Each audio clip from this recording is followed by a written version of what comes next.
And good morning. We're live on the Falcons Podcast on Monday morning on YouTube. We want to bring in our Facebook sites. That's Atlanta Falcons on SI and Scott Kennedy Sports. About 50,000 strong on those. So that means we should at least hit about 5 or 6 of y'all with the way Facebook likes to play games. So welcome in, everybody. This is the Falcons Podcast. It is Monday morning, the day after the draft. And Nick, frankly, the mood's a little different this Monday than it was last Monday a year ago. Is just I think the Falcons fans and Falcons families just excited about seeing guys that are going to contribute right away. And there's a bunch of them. Whereas last year, you can be excited about your quarterback of the future. That was fine. But when you go to the opening press conference and say, well, if he doesn't play for 4 years, that's a good thing. It's hard to get as excited about as we're going to see probably at least 4 of these guys on the field in 2025. Yeah, without a doubt, aggressive move. I know that the Falcons are getting lambasted a little bit for the trade up, but I understand making the aggressive move from where they're at now. There's obviously added inherent risk in giving up a future first-round pick, but they did the work on James Pierce Jr. They thought he was special. They didn't imagine a scenario where Jaylen Walker would fall to them, and they walk out with both. So I don't mind moves like that as long as you're right, Scott. And they're putting pretty much their jobs in Atlanta on the line with that being right. I see that their jobs were on the line anyway. You know, I think that's kind of what we had talked about. And, you know, I edit it out whenever I see it written, whenever I say it. They didn't give up a first-round pick because they used it this year and they got something back. So when you start going and you know, lining up, okay, who got what? Right now, you're looking at the Falcons got James Pierce Jr. this year and Xavier Watts. They gave up number 46, and I'm not sure. I was just looking here real quick to see. It was like 240-something. The Rams from Atlanta back to the Rams, and wide receiver Kanata Mumpfield from Pitt was the 7th-round pick, and then next year's first-round pick. So you're looking at, and the Falcons wouldn't have taken a tight end. So that's part of it. What do you look at? You say instead of Xavier Watts, they may have taken, and then you go back and look at the second round of 46 through like 55. Who might they have taken in that group? But it was a swap of first-round picks, a swap of a second and third, and then the Falcons sent a 7th. I'm like, that's just not that expensive. You know, and Nick, you've been doing this long enough with me to know I still call the Julio Jones trade 15 years later a bad trade for the makeup of the team and what was spent on a guy that wasn't needed at the time. You know, they're coming off the playoffs, giving up 50 points to Green Bay, didn't force them to punt, and then they give up 5 high picks for a wide receiver. That made 0 sense to me.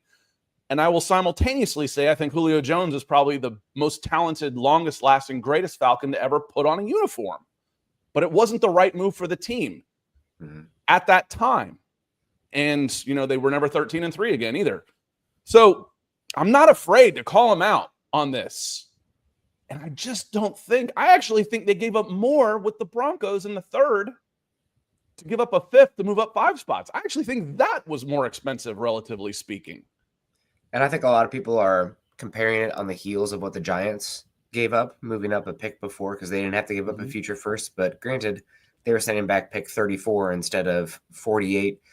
So, again, the big question, I think it's not so much the actual trade itself, although anytime you give up a future first, it is a risky proposition, Scott, because that could be a lottery ticket and a building block piece. That's not where the Falcons want to be next season, but there is that, like a second-round pick, even though like a pick 34 or 33 versus 64, like that's a big swing, not even close to the difference of like pick 10 versus pick 26. So that's the risk. And I think a lot of people more so have an issue with I think it's more of the evaluation of James Pierce Jr., right? Like I'm here for that. Yes. Okay. I'm here for that discussion. That's because that's completely debatable, you know, and because I think what I just went through for the Falcons, they get James Pierce Jr. and Xavier Watts. The Rams get number 46, number 242, and a first round. To me, I don't think that's that bad. No. Rather than giving up 2/3, that's what the Falcons gave up. And that's the key word for me. The Falcons gave up a 7th. That's the only pick they lost, was a 7th. Otherwise, they used their first rounder this year. They used it. They didn't give it up. They used it. They got a player. They got a first-round pick for a first-round pick. They got a second for a third. The Giants gave up 2 third-round picks. That, to me, is more expensive than swapping a second for a third and giving up a 7th. It's just always with the caveat that first round pick, the difference in value. If, like, let's say, I'm not even going to say it. I won't even put it out in the airwaves because I've already seen what the Falcons juju does. But the difference in value of that being a blue chip top of the draft pick versus bottom of the first round is unbelievably different. It would multiply by 3 or 4 times in terms of value. Which are hypotheticals, right? Yes. It's hypotheticals. Yeah. And, if you say, you can't do that without saying what if. Yeah. Because I'll counter by saying, well, what if James Pierce Jr. ends up being the top 10 guy that people thought he was going to be earlier in the draft process? Yeah. Now, if you want to say, listen, yeah, I don't think James Pierce Jr. was the right guy. They should have gone with Mike Green or someone else, gotten a corner, a big defensive tackle on that spot. Those are always easy discussions to have. Mm-hmm. But I just don't think that the trade was. I don't think it was that expensive. I think the 3rd round trade was more expensive to give up a 5th rounder outright to move up 5 spots from 101 to 96. That was kind of expensive. Yeah. But they thought Watts was gone, and they thought Watts was a 2nd rounder. Listen to Jeff Ulbrich, and again, I don't always believe what these guys say, but this one makes some sense. There's some backing on this one. They thought James Ulbrich didn't even have Watts on his board because he says, as we had talked about, Nick, safety is a good spot to get 4th round's a good place to get a safety because there's still really good players available there because it's a non-premium position. He didn't even put Watts on his board. Because he's like, he's not going to be there in the 4th. I got no chance. I've got a third, 4th round tier right there, and he's not going to be there. So when he was there, again, knock out the players, then we'll see. It all depends, we'll grade what do you think of the mathematics, and then obviously with any draft, then it comes down to, well, did you get the right guys? And you don't know that for a couple of years. Yeah. Do you think he didn't have him on Xavier Watts on his board, but do you think he had Xavier Watts' phone number? Ulbrich? I think he probably had it. He probably had it. And again, we're going to get to some supers in this as we get started. I think Falcons fans were feeling just spectacular about this draft, really excited. And then all of a sudden you're in the news again for doing something stupid. It's like, yes, this is what it feels like to be an Atlanta Falcons fan. It's like something's going really good, and then it's like, come on. It's not quite as embarrassing as 28-3, and how big a deal you think it is completely up to you. I think it was an embarrassing moment. I think it's embarrassing to the franchise. To what level? I'm not saying, but yes, it's an embarrassing moment for the Atlanta Falcons that the son of the defensive coordinator is prank calling potential draft picks. And I don't care. Someone's in the saying, well, what if it wasn't Deion? I don't care who it was. It's poor taste. It's just a bad look. And I don't care if it was Shedeur Sanders or not. I don't care who you're calling. Yeah. It's low class. And it sounds like it wasn't just Shedeur Sanders. Like Tyler Warren also got a call, and that might be related. There might have been other players too.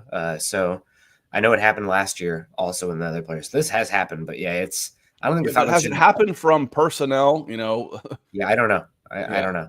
That's the difference. It's not about who was called. It was about the story is who is calling. That's the story. I don't give a damn if it was Kobe Bryant, who we'll get into in a second, or Shedeur Sanders. I don't care. The story is that it was a defensive coordinator of an NFL team's son doing this. That's the story. That you happen to call the highest Q rating player in the NFL right now, who's already having a crap weekend. Like I said, you did the impossible. You turned Shedeur Sanders into a sympathetic victim when people were kind of doing a sack dance on the fact that he fell and was kind of being humbled this week. You turned him into a victim. Nice. Good job. Yeah. Yep. So unfortunately, hopefully there's no. I mean, I don't know what you do. The kid plays NCAA. Maybe he gets punished somehow, but I don't know. Edward Brown, $5. Round of applause for Terry Fontenot. Hope we're still clapping in January. thoughts on Kobe Bryant and Nick Nash. Kobe Bryant, physical corner from Kansas, very, very slender, but he'll let you know about it. One of the standouts at the Shrine Bowl. Nick Nash, he's interesting. A lot of production at San Jose State, converted quarterback. He might have led college football in touchdown receptions. He was a Triple Crown winner last year. Okay, so he had receptions, touchdowns, and yards. He won the Triple Crown. Yeah, undrafted for a reason, though. Not a crazy athlete. I think he's much older. Maybe he's like 25 because he's that converted quarterback. Yeah, he'll be 26 in July. Yep, there you go. So this is just on the top of the head. See, there's some useless information up there. But I like some of these other undrafted free agents too. Big fan of Dante Manning out of Oregon. I really like Joshua Simon out of South Carolina. Good athlete. I think he can kind of play a little bit of H-back role as well. And I like one of my favorite deep interior offensive linemen in this class was Joshua Gray out of Oregon State, who's got some guard center flexibility. I'd have been happy as heck if the Broncos took him with their 7th round pick. So he's somebody I like a lot deep in the draft. So I think you got some, not saying that these guys will end up being starters, but I think it's pretty good depth for a draft class that on the whole was not very deep this season. So I like 3 or 4 of those guys. Yeah, I like the production. We talk about all the time, EB, about the sliding scale. Up this axis is production, along the x-axis is athletic ability, and at the end of the rounds on day 3 and UDFAs, you're looking for someone who's high on either side. They had really good production, but maybe they're not the best athletes, or they're really good athletes and maybe didn't have the best production. Because the guys that are high on both sides, that are top right on that scale, they go in the first round. The guys that are really high on athletic and production, they're not there anymore. So you're looking to see if you've got an outlier of somebody that pegs one of those two things, and Nick Nash pegged it. I mean, he absolutely pegged it. Like I said, he won the Triple Crown, 100 catches, like 1,400 yards and 16 touchdowns. The kid knows how to play football. That's for sure. As a former quarterback turned wide receiver, football player, I special teams guy, at worst, maybe I can get somebody that can go out. He'll do whatever it takes to get on the field. And JM Huddle, good to see you, JM. He says, I guess the Browns don't need Kirk now. Not just the Browns, the Vikings. The Vikings made a move too. They brought in Sam Howell, I believe, over the weekend. There's your longtime veteran backup presence for JJ McCarthy. So the Falcons probably lost 2 potential trade partners for the for Kirk Cousins. But someone might emerge. It might end up being somebody you never expect that comes up to the Dallas Cowboys. How healthy is Dak Prescott? Does he re-aggravate a hamstring? And Scott, they've already got somebody there. Okay, I don't know everybody's backup quarterbacks. I'm just throwing out a hypothetical there. Yeah. Pittsburgh's still out there as well. We'll see with Aaron Rodgers. I don't think Cleveland will take him now, but I mean, like you said, somebody might emerge. It's a weird situation. I was really hoping to have this Kirk Cousins stuff in the rearview mirror coming out of the draft, just kind of manifesting to close the chapter of that book. But, here we are holding on, but it is the Michael Penix era down in Atlanta, and excited to see what that means for him. Hopefully he does not having to play true drop back pass sets every single time playing keep up because the Falcons add a little bit of defense, but we'll see. I still think the defense is probably, I mean, how much do you think this, I guess we can get into it some, but how much do you think this does change your projection of the Falcons defense and what you thought about them before the draft to now? I want to say hello to Coach too, because this kind of gets into it. Hope Falcons and Broncos fans are happy. Broncos fans seem a little iffy on this. It looked like Sean Payton had kind of a Dan Reeves type of draft, except he went with a really good prospect in the first. But after that, it was like, okay, this guy is projected to go 95. We picked him at 60. This guy's projected to go 165. We picked him at 95. And then, wait, who the hell is that guy? But, that's kind of the draft that Sean Payton and the Broncos had other than the first round.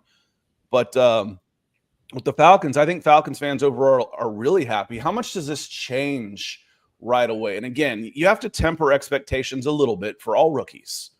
If you look at rookies, there's very few 10-sack rookies. It doesn't happen very often. That said, how many of them are going to be counted on right away like Jaylen Walker. I mean, Jaylen Walker and James Pierce Jr., they're going to be thrown into it right away.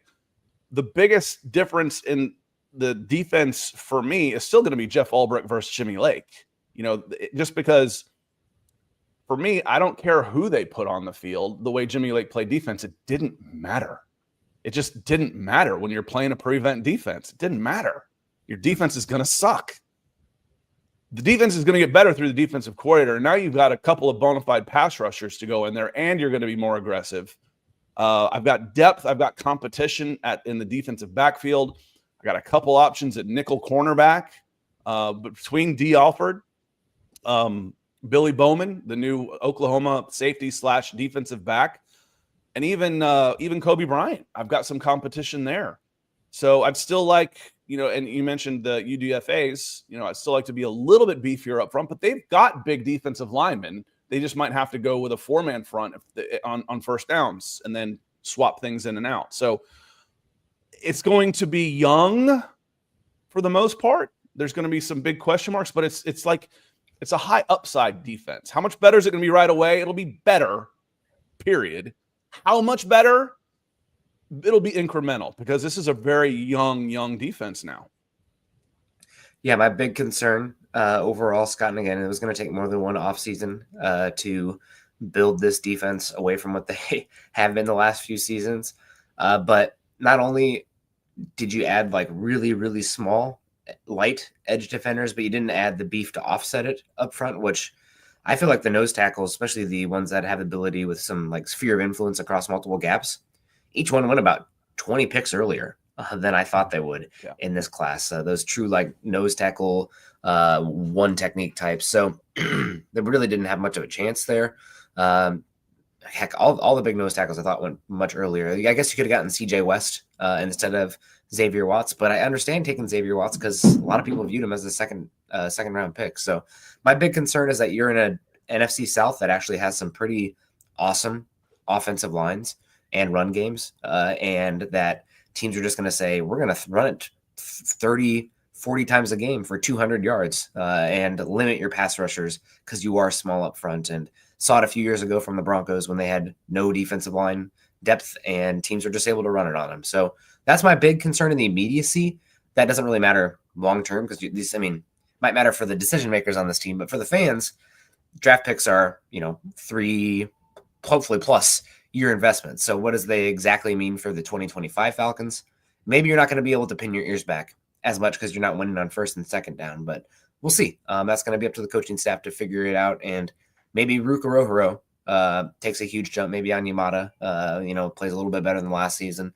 Maybe Graham coming off the injury is a year better too. So there's options. It's just, that's my big concern looking at this on paper. And Fox is a solid pro also. So there's another big one. And then another 280-pound guy up front, Zach Harrison. Zach Harrison's a decent player also. You might be coming through your dang it. Yep. Through your regular microphones. Yep. I know you probably tried to mute that. But your regular microphone's pretty good, so I don't notice it until you do something like, blow your nose. Hopefully better now. No, so one of the things I wanted to get into also, we talked about Jaylen Walker, and Jeff Ulbrich says, no, he's starting at edge. That's where we need him. And when I go Devon Diablo, Troy Anderson, J.D. Bertrand, and Caden Ellis at linebacker, okay, I'm okay there. But what do I really have at the edge? So I would say, and we've talked about Jaylen Walker from the very beginning, he can move back and forth. He's going to be the joker of the defense, like Caden Ellis is. I think those guys are going to move around a lot when they have him out there. James Pierce Jr., we know what he's going to do. Go get that guy. I want you to come in. I want you to go get that guy back there that has the ball in his hand. That's it. It's not going to be too schemed up or too a whole lot of thought put in there. Xavier Watts he's got a real chance to start at safety. People are like, well, why'd they get another safety when they went Billy Bowman? We knew we needed a safety coming in. Needed a cornerback, needed a defensive tackle. You can't get all those things in one draft. Despite, even if you get an extra pick, even if you trade away a 26-6 and get an extra pick, it's hard to get all those in one draft. When you look at who is there at safety coming in, you've got Jesse Bates. Okay, I've written his name in Sharpie, permanent marker. After that, you've got a former 6th-round pick who has 4 starts to his career coming off a serious knee injury. Okay, I can't go into that expecting much out of him. Well, they just signed Jordan Fuller, guys. Isn't he going to come in? Well, Jordan Fuller, do you know how much money he has guaranteed this year on this contract? $80,000. There's no guarantee at all that he's even on the roster. He got $80,000 signing bonus. There's no guarantee at all that he even makes the 53. So there you go. Well, you just signed Jordan Fuller. Kinda. I mean, I can move on from Jordan Fuller at the snap of my fingers if he's not the guy. And now I've got Jesse Bates, DeMarco Helms, and then two rookies I really like. Okay, they're young, but I like them. I got some competition there. And then if Jordan Fuller comes in and you need to keep 5 for whatever reason, so be it. But again, the big C word for me, C word that was a bad word last year, was comfortable. C word for me this year is competition, and I'm here for it, Nick. Yeah, absolutely. I mean, you added those guys. I do think that Bowman will probably be just more of a special teams player, kind of a. They're talking nickel is where they want to start him. I worry about the length and tackling from him there, but damn, he does have the mentality for it because he is kind of a heat-seeking missile type and plays with reckless abandon. So, yeah, he will be interesting to see. I still expect him probably to be more of a special teams guy in the end, but that's fine for what was he, a 6th-round pick, 5th-round pick in this class. That's not the worst return on investment by any means. He was their 4th-round pick. 4th? That's okay. Yeah, maybe you're bordering there. He was their 4th-round pick, so he was the original 118. I think is where he went. Okay, well that's a fine pick. They better be right. Doubling up on defensive back like that, and adding again not very much size or mass to that defense, but he's definitely a Spitfire kind of player. And Xavier Watts, I mean, a lot of people thought he was going to be a mid-2nd round pick. He should be a starter. He's a very smart player. Again, somebody who's not like, he's the opposite of Nick and Manwari, right? Where like Nick and Manwari is more idea than reality at this point. Although he did have a lot of statistical accumulation there for the Gamecocks, but Xavier Watts has been one of the smarter players on that defense. Freeman's done a great job with them. He speaks highly of him often when they talk about that defense. And the fact that he fell to the end of the 3rd round, I mean, it's the devaluation of the safety position for one. Again, he's not an overall athletic freak by any means, but a good player. So I'm excited about the guys they got. And it was always going to be the reality, the lack of draft picks and everything in this class, but we'll see how it plays out for them.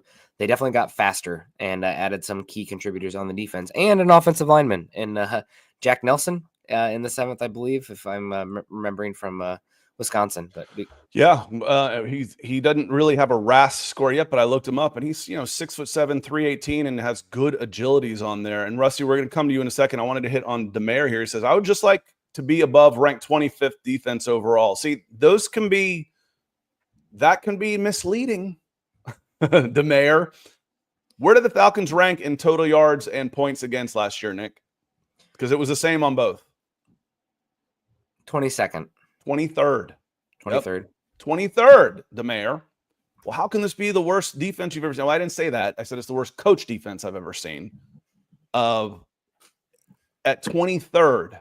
So, well, that doesn't seem that awful. Yeah, but you got to look a little bit deeper than that, because the Falcons were bottom 3 in time of possession against per drive, points per drive, and yards per drive.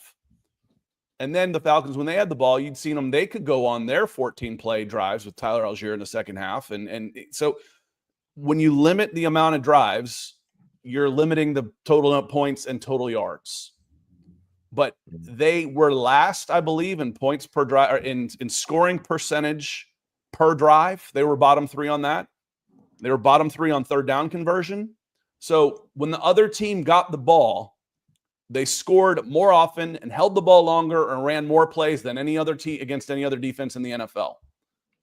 That is the underlying theme of where the underlying statistics of my eyeball tells me that this defense was just god awful. Well, 23 is not that bad. Okay, where are the analytics that are telling me what my eyeballs are telling me? That's it. They couldn't get anybody off the field, and they gave up points every time they gave somebody the ball. That's bad defense. So I need them to come up in some of those metrics. I need more. I need less plays per down, better third down conversion rates, less scoring per drive. Those are the ones I need to see them move up in. And yes, moving up to 25th on those metrics would be an improvement. Mm-hmm. Yeah, no doubt. And yeah, just looking at some of the advanced stats, Scott, because I'm a nerd. EPA per play, which is a better output, I think, than your baseline stats. They finished 23rd last season, which is not good. They finished 27th in success rate, which is, what does that mean compared to EPA? I think the three big formulaic metrics that I like to use, EPA per play, success rate, and explosive play rate, means if you see a difference in the success rate and EPA per play like that, that means the Falcons were not giving up explosive plays because of the prevent defense, but the success rate means they got 11 guys off gain of 10 the line of scrimmage. Yep. Yeah. Like, so if it's 3rd and 1, gain of 50 yards and a touchdown, or a gain of 1 yard to get the first down, that's a 1 in the binary, successful or not, in success rate defense. So they were allowing them to march down the field, just play by play, not very aggressive. And because of that, you're not giving up crazy EPA per play. Like, you're not giving up those explosive backbreakers, but your teams were still able to nickel and dime and execute. Also, to that as well, you weren't creating negative EPA per plays. What are those? The sacks, the tackles for loss against the run game that make it really hard to convert 1st and down, 2nd and 12, blah, blah, blah, however it goes. So again, it helped keep the defense from being an absolute albatross last season, I think, but it also meant that no matter what you're going to do, 20th was probably your ceiling. You just didn't have any teeth with how you played. And that might have been the end of the season, Nick, when the players had basically given up. They'd said, okay, we're this defense is awful, and they're not buying in, and then they're giving up 35 points a game to the likes of Bryce Young. Mm-hmm. That was, and then the wheels all it was bend but don't break, and then it broke. Mm-hmm. And then it broke on this. Rusty, good to see you. Says morning, Scott and Scott Jr. Nick and Scott Jr. Is that him? Who's Scott Jr.? Pro Football Rumors was reporting Jaylen fell to 15 because he has a shoulder injury. He might need surgery. Hope that's false. Rumors. I know Jihad Campbell had some well-documented discussion about his. But Jaylen Walker, there's no way that they didn't know about. If there is, I'm not saying there is. There's no way they didn't already know about this coming in, the seriousness of it. And if you get him at 15, get a top 10 guy at 15 because he's going to need a scope, so be it. But I don't think there's anything debilitating, or else it would have been a little bit more well known on this. Appreciate the support, Rusty. I'm excited to see Jaylen Walker play football for the Atlanta Falcons, and I expect him to be out there week 1 in September. Yeah, we'll see what happens from that. That is something that could come up. So we'll keep our ear out. But falling to 15, there's reasons besides potentially shoulder questions from him, wherever that rumor is coming from, Scott. So we'll see if there's anything more to that. But that could be part of it. Medicals are a real massive gray area in the evaluation of these players. So we got Travis S. Preston coming in here. Good morning to you, Travis. Hope you're doing well. He says, are the Falcons running a 4-3 or 3-4? We haven't gotten it right yet. 4-3, 3-4. I'm going to be a nerd here for a second. I don't think everybody's running a little bit of everything these days. You're going to see much. The real question is, are you going to be more a one-gapping team versus a two-gapping team up front? Penetration style versus reactionary style, like read the gaps and attack from there? Or are you going to be a like what type of sub package are you playing? Is it going to be a 4-2-5? Is it going to be more of a 3-2-6, a 3-3-5? So I think those are the bigger questions. And what type of coverage are you playing off of those things? All the same. So right now your defense looks a little bit more 4-3, but I would expect it to be more of a one-gapping penetration style, given the body types that you added in terms of pass rushers. Like if you're asking Jaylen Walker and James Pierce to be classic 4-3, really set a hard edge and, play with length and then go after the quarterback from there. No, I think you're going to have a bad time. These are guys who you want to try to get free rushes from, try to get sim pressures. Sorry, Scott, fake blitzes, if you will, to get those free rushers from those guys. So I'd expect it to be multiple, but more one gapping attacking up front, given those slender, sleek pass rushing bodies you just added? Yeah, and for me, Travis, and appreciate you joining us this morning. The answer for me on this is yes. Are you running a 4-3 or a 3-4? Yes, you are. It'll depend on situation. It'll depend on matchups. They've got the bodies to do both.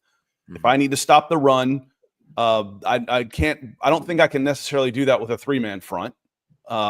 So I might go 4. I might go Zach Harrison, Ruka Rohuro, David Onyemata, and Morgan Fox as my 4-man front, and then I got 3 linebackers I can move around with Jaylen Walker. I could still have Pierce out there to put pressure on the outside. I got Caden Ellis. Troy Anderson could be back. We'll see him. Divine Diablo could still be out there as well. I think they're a little undersized to run a straight 3-man front, and last year they didn't. They ran a 2-man front. It was a 2-4-5 prevent. So I expect to see more bodies up front. We should see 5 people across the line of scrimmage much more often, maybe even 6. And there will be more of a rotation. So the answer for me on 4-3 or 3-4, the answer for me on that is yes. You'll see both. You'll see a lot of both, and it's going to depend on your opponent, and it's going to depend on down and distance and what you need to do. What do we need to stop right now? Do we need to stop the running game on first down? I might see more 4-man fronts, and if I go with 3, I might see more 4 linebackers out there where I'm putting 7 guys on the line of scrimmage. So I wouldn't get too caught up in, are we a 3-4 or a 4-3? Because yes, you're all of those things. They're mixing and matching all the time, Nick.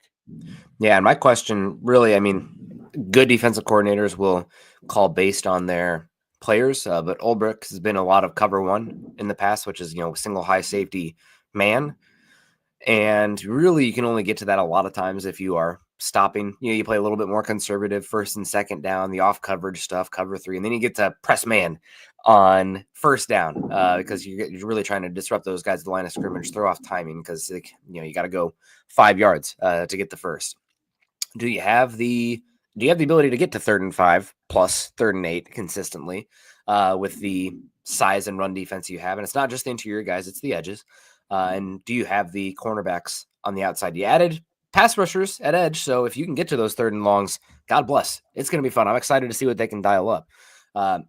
Still do wonder about some of the cornerback talent. But again, you look at the paper, you look at the defense on paper and the picks the Falcons had in this class, it was probably going to be a multi-year attack. And the biggest difference is going to be, it's not even going to be, you've said it before on here, Scott, and I'll just kind of reiterate it. Biggest difference from the Falcons team last year to this team isn't even going to be Jaylen Walker added or James Pierce Jr. added. It's going to be competency and coaching. That is going to be hopefully more impactful and rounding on the defense than any talent you could have added this season.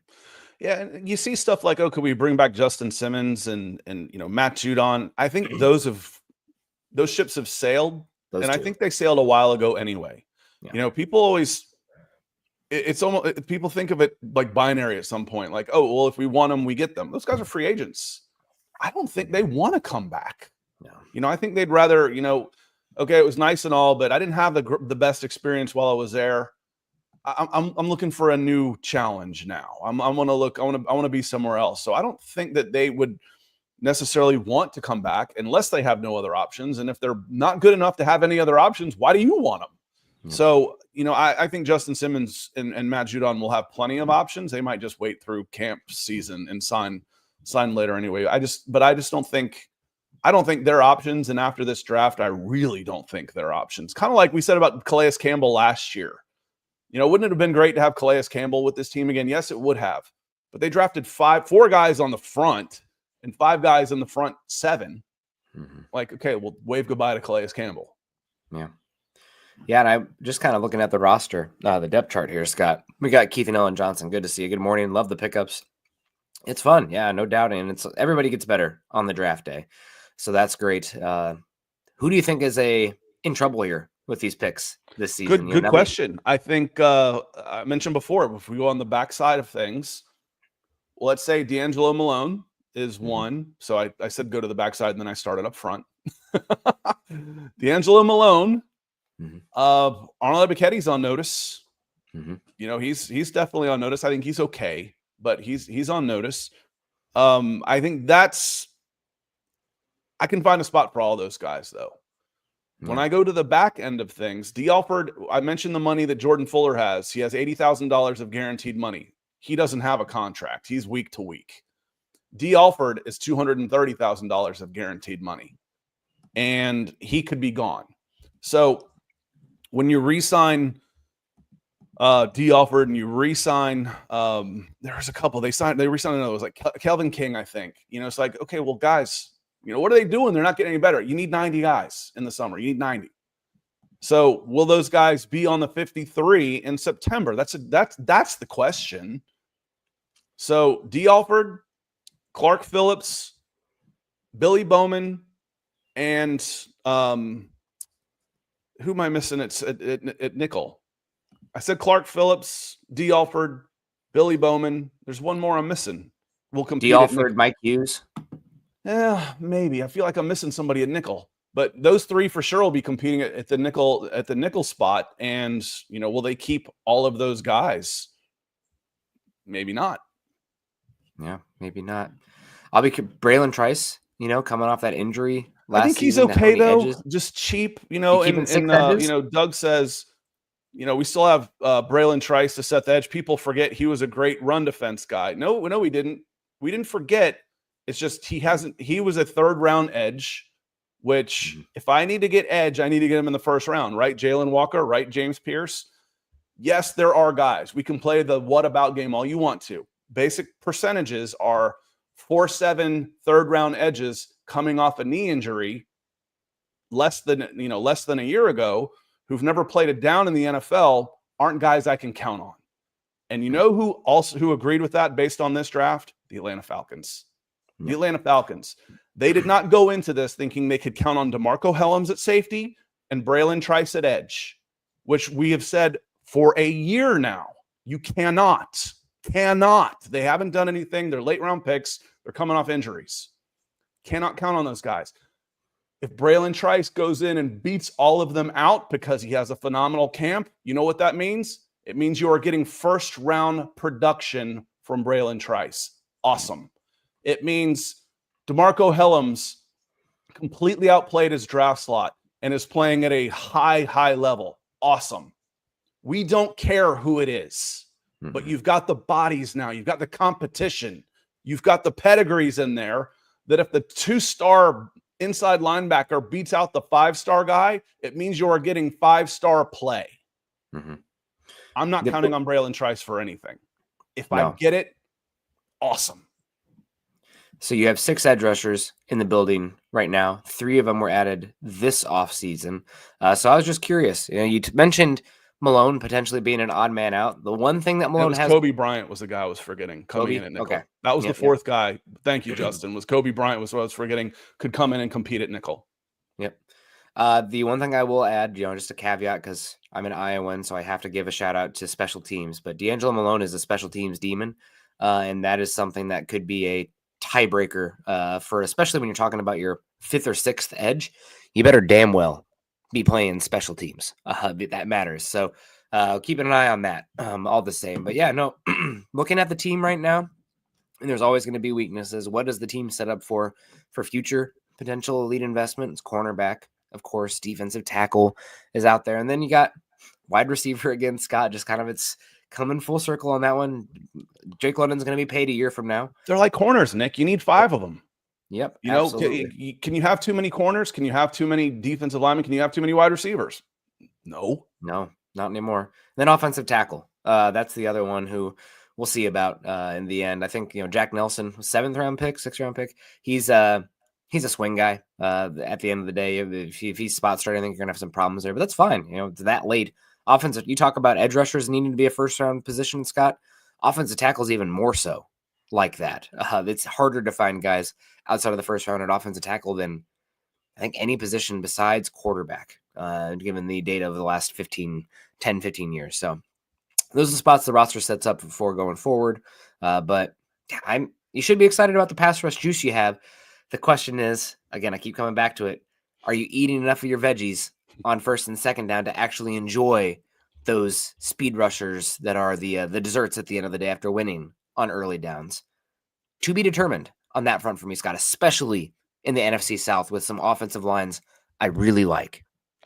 Want to hit on this question from where's Gabriel? Gabriel Rodriguez. Good to see you, Gabe. He says, "Why can't this organization develop players draft after draft defensively? What have we produced?" And I'm of the opinion that development is this is one of those you take out of context, kind of like the one I always say about speed. I always say, speed's overrated. Take that one out of context, and I'm going to sound like a real idiot. Development for me is overrated. It's these guys are a lot of times 22, 23-year-old men, and it's about putting them in the right places to succeed. That's the development, is do they understand what you're trying to do? Mm-hmm. That can be hard when you've got 4 defensive coordinators in 4 years. It's even harder. And why I say about this development is overrated, draft after draft defensively, what have we produced? Well, you haven't really invested on defense. You haven't. When it comes to that side of the ball. Last year you went Ruka. Last year was a defensive type of draft, but your only top 50 pick on defense was Rook. Okay, that looks okay. Top 50 picks on defense in 2023, none. 2022, top 50 on defense, Arnold Ebiketie. Oh, okay. Troy Anderson's a decent player, but he was 58 still, and it's just I like the prospect. He can't stay healthy. It's hard to improve year to year when you're healthy. Richie Grant is just a miss. He's the only top 50 pick in 2021. There's Terry Fontenot's drafts. Then we go back top 50 picks, A.J. Terrell. That's a hit. Marlon Davison, boy, that was a big swing and a miss. There wasn't a top 50 pick in 19. There wasn't a top 50 pick in 18. And then now we're already 8 years into this thing. So you've got like 4 top 50 picks on defense in 8 years. You're not investing on defense. It's hard to be good on defense, and that's one of the reasons why the Falcons are up against it on the salary cap again. You mentioned the depth chart. I think there's how many first-year contracts are on the 11 deep right now? Oh man, I don't think there's any now, because it was last year. AJ was there. I don't think there's any rookie contracts across the first 11 as it stands right now. Not if you go Zach Harrison, if I put him in a front 4, but David Onyemata's on a second contract. Rook, if he's in there, but it's like 2 guys are on rookie contracts because you don't invest in the defense. By God, last 2 years they've heavily invested in the defense, and it's about time. Mm-hmm. Yeah, it is about time, and I'll be curious to see the roles of some of these guys. I meant to make this point earlier, Scott. Zach Harrison, you mentioned. I'll be curious if he's going to be more 3 technique, if they're going to do the multiple 4-eye stuff, or if on early downs, let's say you have questions about Walker or Pierce setting the edge. I wonder if there's some more 7 technique where he's a little bit more of the, who's the Michael Bennett type, where you can play off like a really smaller speed guy off of him, the Leo, if you will, whatever you want to call it, whatever coaching scheme terminology, with the bigger guy on the other end. So we'll see. Hey, real quick, Michael Latsky, happy birthday. Happy belated birthday yesterday. So cheers. Wanted to say happy birthday to Island Mike. Yeah, our guy. So hope you're doing well, and hope you had a great birthday. One of the great ones out there. So happy birthday to Michael Latsky. Trey, good to see you. Says, why are we getting cooked for an equity load on a first pick swap? Because it makes for good headlines. Mm-hmm. It is. Oh, they gave up a future first to move up from the second. Okay. But I saw a quote yesterday. The media is factual. They're just not truthful.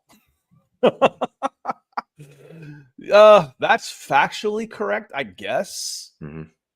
But I'd say they swapped first round picks and moved down, and it cost them moving down from the second to the third to do it. I see it's Clyde's birthday too. Sorry, Clyde Barons. So happy birthday to Clyde as well. In here. Kyle. So that's great. I bet it's Kyle. Happy birthday, Kyle. 31. Jesus. I don't know why I said Clyde. I have a small print on there. My coffee is out. It's been a long weekend. Kyle, I'll get it right. That's great. I don't know. I don't know. I don't really understand it. It's you can't cook the Falcons without going into hypotheticals, which means I can't do it without saying what if. That's a hypothetical. Mm-hmm. Well, what if that ends up being a top 10? Well, what if James Pierce turns into Lawrence Taylor? Okay. We just tied on that argument, right? Mm-hmm. So I can't do it without hypotheticals. And I'm not going to get into the hypotheticals about this. What if James Pierce busts? What if he doesn't? So That's kind of where I go on this one. Yeah, that right, I just don't think it was that expensive a deal. Would you like to have the number one? Always, but you got a number one for your number one. Yeah. And you got Xavier Watts. I'm happy. Yeah. And it's one of those things, Scott, like let's say it was the Chiefs who wound up doing this and be like, oh, masterful gambit. They got a potential top 10 guy. I love the pick, but there's the stink of the Falcons personnel decisions on this. So it's almost like you can hedge your bets there. Like, oh, the Falcons did it.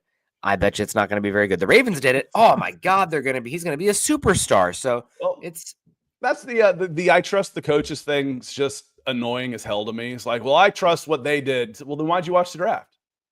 Then you don't care who they get. Mm-hmm. I trust whatever they do. I trust that it's going to be right. Then why are you watching? There's no point even watching the draft if you just automatically assume.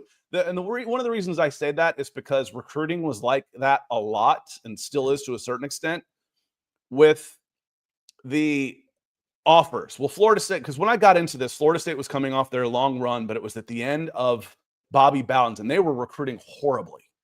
But Florida State was still considered a premium program. Well, Florida State offered him, yeah, but he's not any good. And if I rate a Florida State offer a 5-star, guess what? Every player that Florida State gets is going to be a 5-star. I do not trust the coaches on this. Anyway, Carrie, good morning. Hope you were doing well. Hope you had a good weekend, too. I know you were busy with doing some podcasts. We missed you. Glad to see you. But she said, I've seen some big accounts on Twitter around the NFL that are calling for the Falcons to lose a pick or be fined for Ulbrich. You had another one in here also, I thought. Yeah, that was the one I wanted to see. That's where we started. She said, good morning, Scott and Nick. I'm late, but I hope everyone is doing well. Terry Fontenot killed it. I think Terry Fontenot did great. Now it just comes down to the players. Were your evaluations correct? Are you putting them in the right places to succeed? But the process overall of, did I get perceived value where I picked? Do these players fit into my depth chart well? Can they help me now and for the future? And the answer for me on all of those is yes. And that's how you grade general managers right now. Mm-hmm. Now, in 4 years, I might look back and say these guys were awful. The scouting department screwed it up. But the process itself was good. The guys they got look good on paper. Now we wait and see. Mm-hmm. As far as what I've seen for this draft, very happy, including the UDFAs. Kobe Bryant could absolutely make this team. He could absolutely make this team as a fifth cornerback, without a doubt. I'm very, very, and then Nick Nash. I got a Triple Crown winner. That dude knows how to play football. Led the nation in catches. Reception catches is the same thing as receptions, dumbass. Catches, yards, and touchdowns. And as a former quarterback, the dude's a football player. I'm very happy. I think Terry Fontenot did a terrific, terrific job with the Atlanta Falcons on this draft, and I'm excited to see these guys play. Yeah, and I think, again, Scott, I can't believe I'm more conservative on this than you. The future first round pick stuff makes me a little tense, just because what that could be. I know we're talking hypotheticals there, but there's just an inherent risk when you. For me, what changed it was getting the third back. Okay, yeah. So it ended up being a swap. So if I line it up and I say I got a first for a first, and then I sent them a second for a third and a seventh, I'm like, I look at that mathematically, and I say, okay, I can live with that. Now, you're cynical, everything goes wrong, Murphy's Law Atlanta Falcons fan says, Jesus Christ, this is going to be a top 5 pick again. What are you doing? But the thing is, and I'll go back to this just for, posterity's sake, however you want to say it, is if they end up picking top 5, we're going to be so pissed off about how they played this year for 6 months that the top 5 picks just going to end up being like a cherry on top. It's just going to be like one more turd on the pile that you're going to be so pissed off about everything, and that they're going to get a new general manager, a new head coach. They're going to have to redo everything, that the pick is almost secondary news to this. And, the question of, I saw somebody says, when they don't even know Michael Penix is the right guy or not, 1, they feel pretty good about him. 2, there is no way in hell, if Michael Penix can walk and chew gum at the same time, that they draft a quarterback in 2026 with that first round pick no matter the record. There's no way they bail on him after one season as a starter. No freaking way. Yeah. That's what I think about the trade. Yeah. Just again, what are the odds that pick is higher or lower than 26, right? But you went out, I think what happened was, again, Jaylen Walker fell, and they're like, well, we did all this work on Pierce. We love him. We grade him as a top 10 guy. You know, we were sold on the character. They're misrepresenting him. But Walker's here. We didn't expect him to be there in 1,000 years. Well, then Pierce falls. Like, oh, gosh, we still love this guy, right? Let's go get him. And in the end, it's going to come down to if they were correct. It's not even the trade. It's if they were correct on the valuation of James Pierce and his skill set. So we will see on that front. Again, he did have some warts as a pass rusher. I mean, how many guys with this profile in the NFL are winning? You know, the pure speed, linear kind of guys that don't have as much. And he does have some speed to power, but it's not necessarily in his hands, if that makes sense. It's kind of like coming from distance and converting that from a wider alignment. So you got like Brian Burns fits that type. I think Nick Benito. I saw someone in my mentions mention that too. We got our Brian Burns. I'm like, okay. Yeah, that's the type. And Nick Benito, but that's not necessarily the archetype for where a lot of the premium guys have been winning. I think he's better than Benito coming out substantially. Oh, he is, but I'm just saying stylistically, like, how does he win? I think he's got more length than Benito. Like, he's got more fluidity horizontally than Benito, but like those pure knifing speed rusher body types, like where in the NFL is that winning right now? Because I've seen some losses there as well. I mean, I'm definitely overreacting here, Scott, but to me, it's like this. If it was the 2024 class, who does he profile as? It's the Dallas Turner. Dallas Turner looked not great last season. But that doesn't mean they didn't need him right away too, though. You know, they worked him in slowly. I think James Pierce is going to get a chance to play right away. Real quick on this, just a recap, Keith. He says, can you go through the trade again and why you think it's good value? I went through why I think it's good value, but just the numbers again. A first for a first, a second for a third, and a seventh. That's what it came out to. Now, the second for the third, I think it's a little misleading on that because it was 46 for 101. I mean, that's a 50-point gap on that one. But when you start putting players to it, the Falcons got James Pierce Jr., and with that 101, they got Xavier Watts, who they considered at 46 as a safety, who could come in and play and start right away.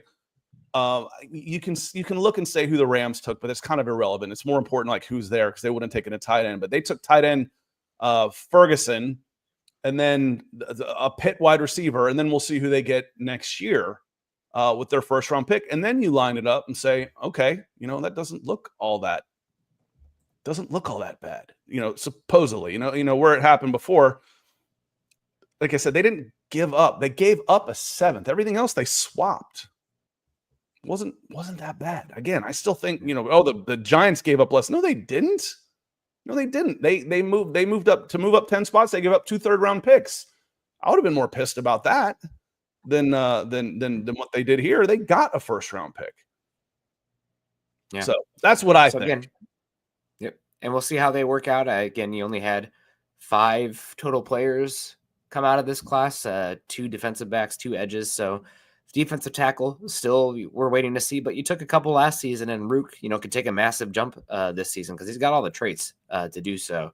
So really, that's the big one we're looking for this year. We need Rook to become a difference maker up front.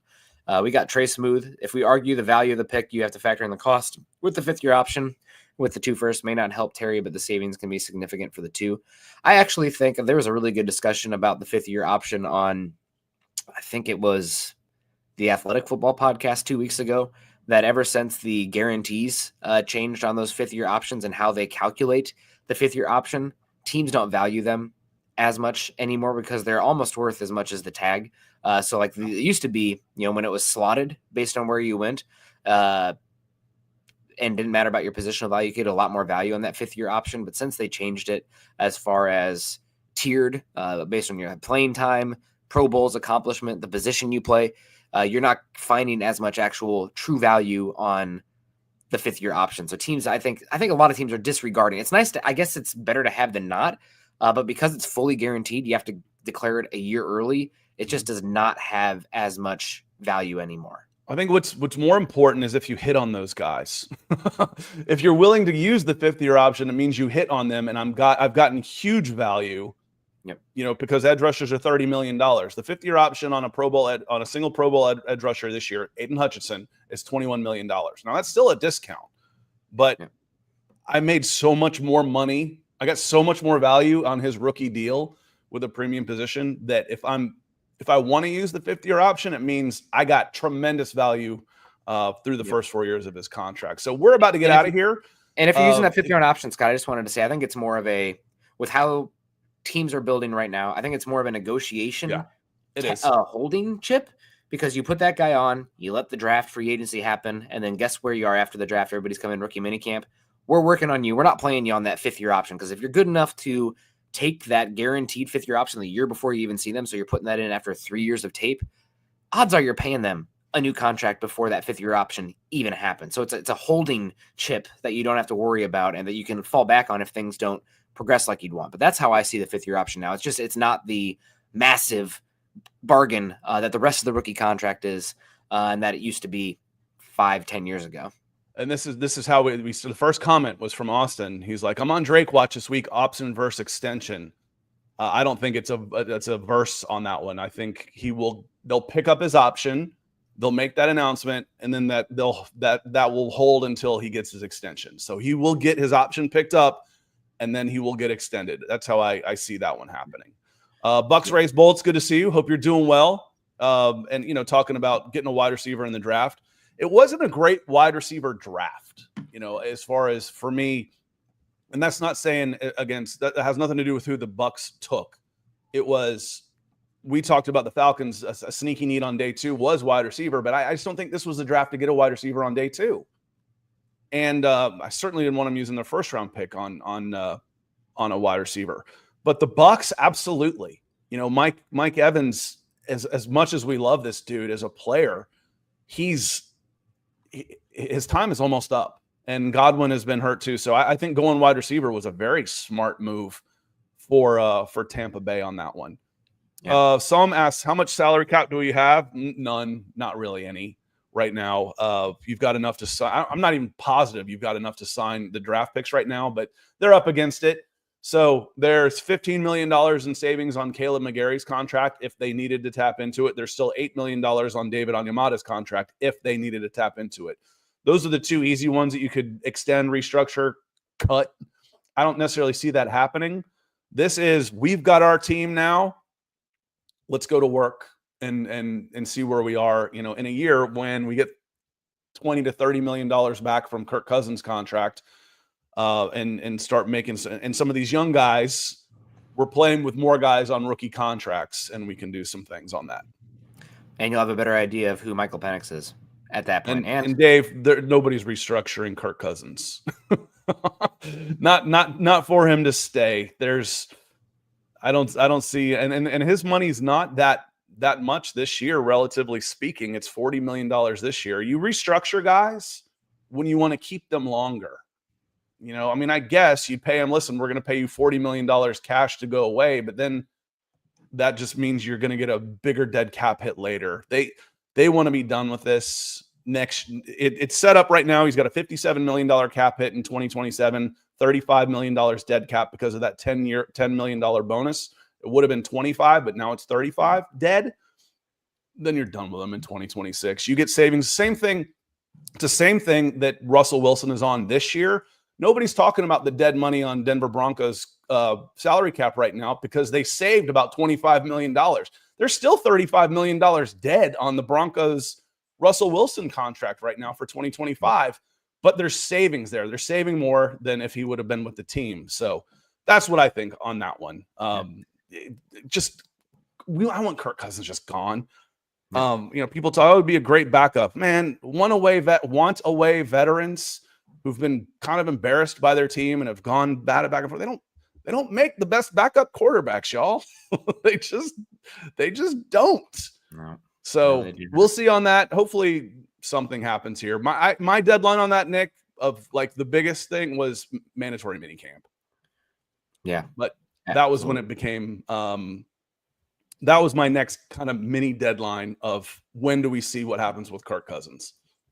Yeah, we'll see. I just wish that was a closed chapter, but I do got to get flying here, Scott. So I'm going to run over, start the Broncos because I got to leave early on that one. So thanks, guys. And just a programming note, I won't be here Wednesday because I will be alone and I won't have coverage for watching the kid when he wakes up. So no Nick on Wednesday, but I'll be back again on Monday.